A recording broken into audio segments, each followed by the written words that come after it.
Simon commission. Simon commission. Simon commission. और Simon commission की अगर हम बात करें आपसे, तो इसका गठन, इसका जो फॉर्मेशन हुआ था, साइमन कमीशन का गठन हुआ था आपका, वो गठन हुआ था 26 नवंबर 1927।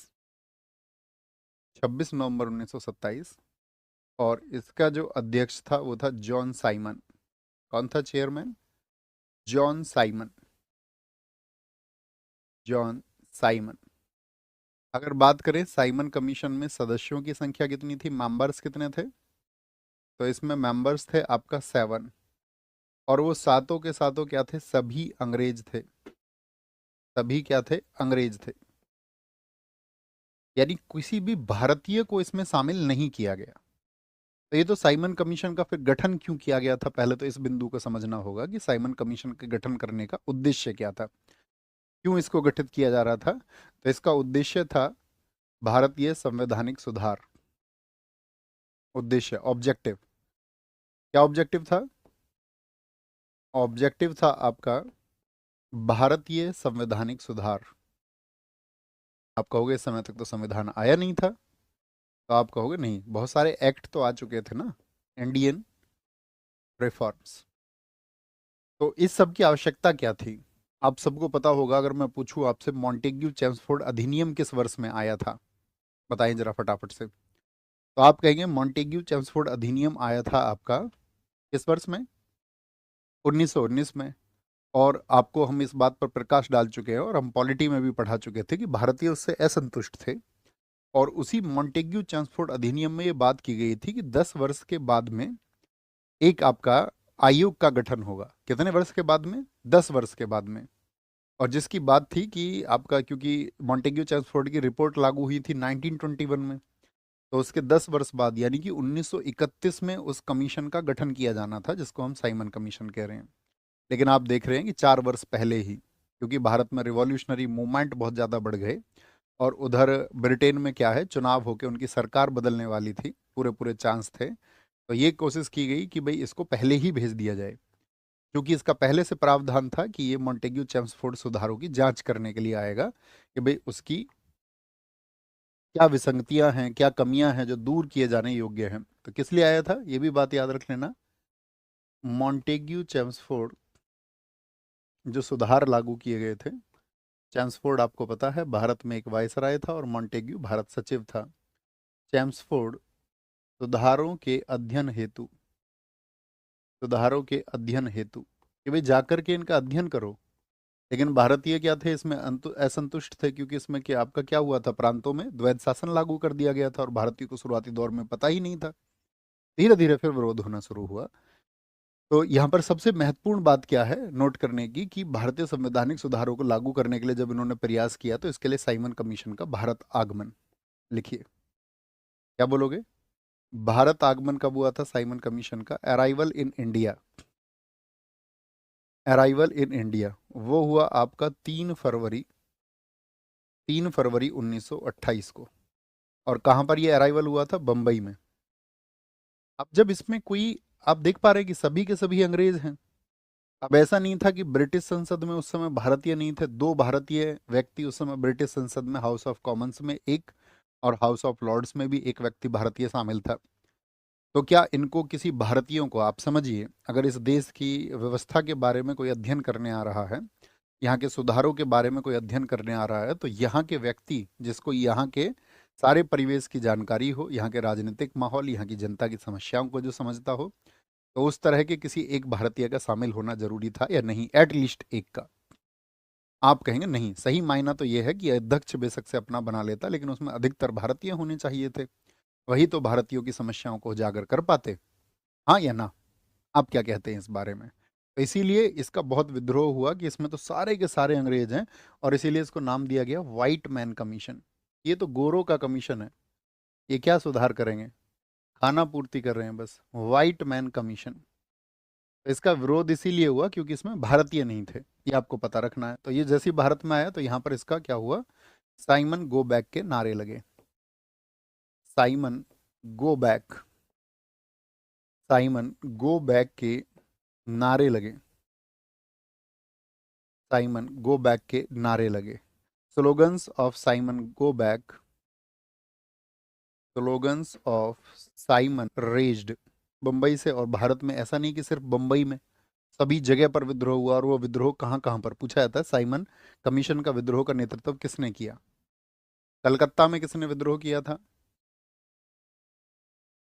रिवॉल्ट इन Calcutta against Simon commission. Calcutta में जो विद्रोह किया वो किया सुभाष चंद्र बोस जी ने। क्या बोलेंगे इसमें? Revolt in Calcutta, Kolkata, against Simon, against Simon commission, against Simon commission, Simon commission. तो कलकत्ता में जो विद्रोह किया वो किया आपका सुभाष चंद्र बोस ने। सुभाष चंद्र बोस थे, ठीक है, जिन्होंने इसका विद्रोह किया। लखनऊ में, लिखना, लखनऊ में किस किसने विद्रोह किया इसका? लखनऊ में विद्रोह, लखनऊ में विद्रोह करने वाले थे जवाहरलाल नेहरू, इन्होंने किया। और उत्तर प्रदेश के पहले सीएम कौन रहे थे? तो वो थे गोविंद बल्लभ पंत। ये उत्तर प्रदेश के पहले सीएम रहे थे, गोविंद बल्लभ पंत, नेहरू जी के करीबी व्यक्ति थे। इन दोनों ने विद्रोह किया। तो लिख लेंगे revolt in Lucknow against Simon commission. Lahore में, लाहौर, लाहौर में जो विद्रोह किया वो किया भगत सिंह जी का जो संगठन था। क्या था उनके संगठन का नाम? बताइए, फटाफट से आंसर आना चाहिए। जो 1926 में बना था, तो आप कहेंगे उनका संगठन था नौजवान भारत सभा। नौजवान, सॉरी, नौजवान, अरे ये क्या हुआ,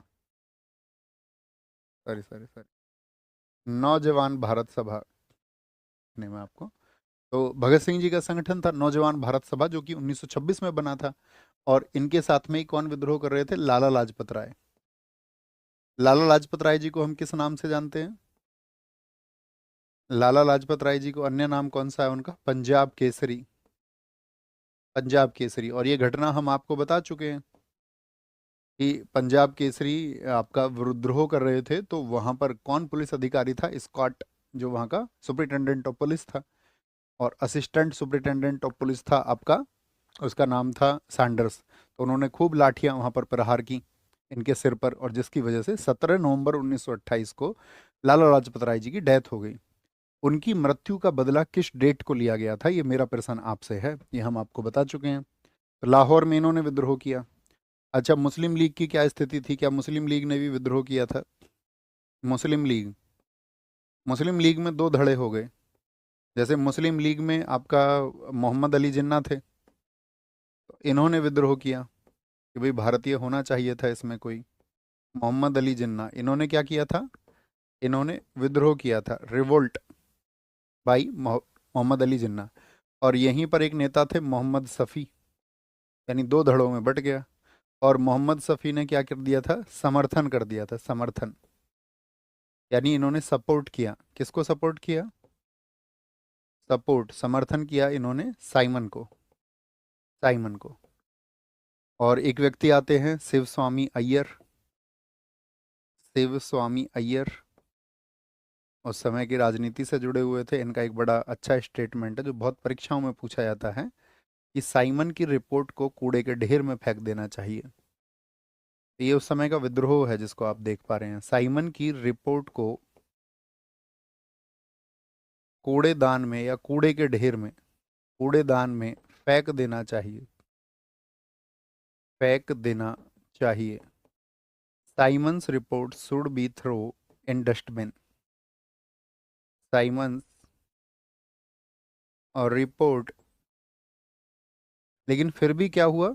साइमन दो बार भारत की यात्रा करता है। एक बार तो फरवरी में आया, और एक बार आया था वो अक्टूबर 1928 में। तो कभी पूछे साइमन कमीशन के लिए साइमन ने भारत की यात्रा कितनी बार की, तो क्या आंसर आएगा? दो बार। दो बार उसने भारत की यात्रा की। लिखना इस बात को भी, साइमन दो बार भारत आया, जॉन साइमन। तो कब कब आया? एक तो आया था पहले, आप जानते हैं, अभी बताया 3 फरवरी को, फरवरी 1928 में। और एक आया ये अक्टूबर 1928 में। विद्रोह खूब देखा इसने, झेला भी, लेकिन फिर भी क्या हुआ, इसने देख करके यहाँ की स्थितियों को एक रिपोर्ट अपनी सबमिट कर दी। रिपोर्ट किसकी? रिपोर्ट साइमन कमीशन की।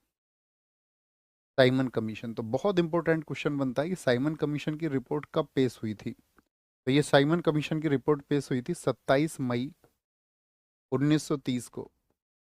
ये महत्वपूर्ण डेट है। आपसे पूछे रिपोर्ट तो उसने बना दी, लेकिन रिपोर्ट ये पब्लिश कब हुई थी, प्रकाशित कब हुई थी? प्रकाशित, तो प्रकाशित हुई थी आपका अक्टूबर 1930 में। अक्टूबर 1930 में ये प्रकाशित हुई और रिपोर्ट आई, इसको लिख लेना, रिपोर्ट केम, या रिपोर्ट पुट की गई थी। ओके।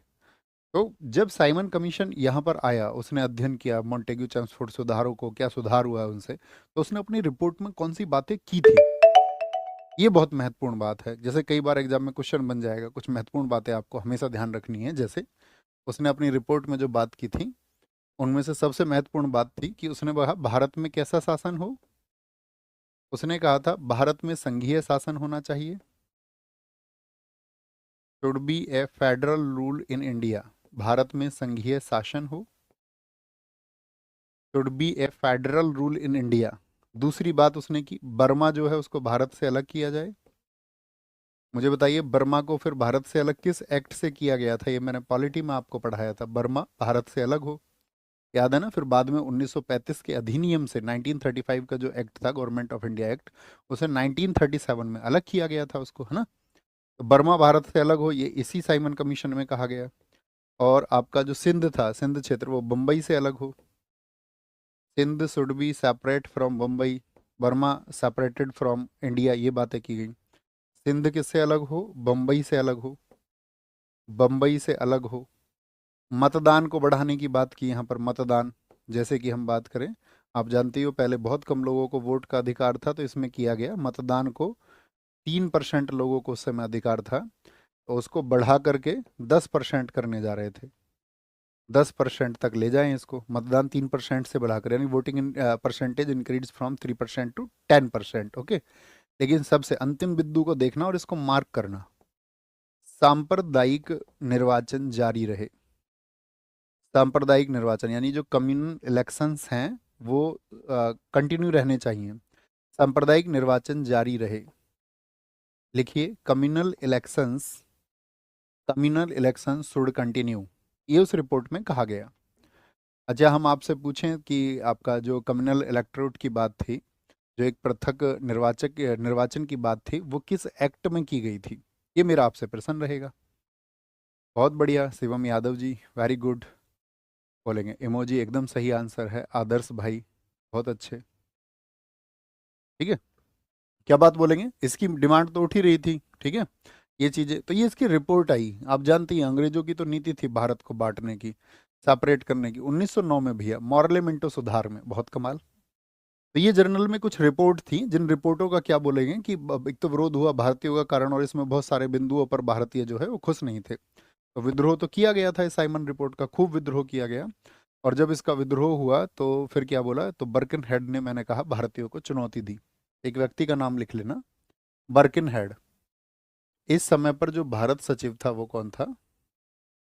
इस समय पर सेक्रेटरी ऑफ इंडिया, इस समय पर जो भारत सचिव था, उसका क्या नाम था? उसका नाम था बर्किन हेड, बर्किन हेड।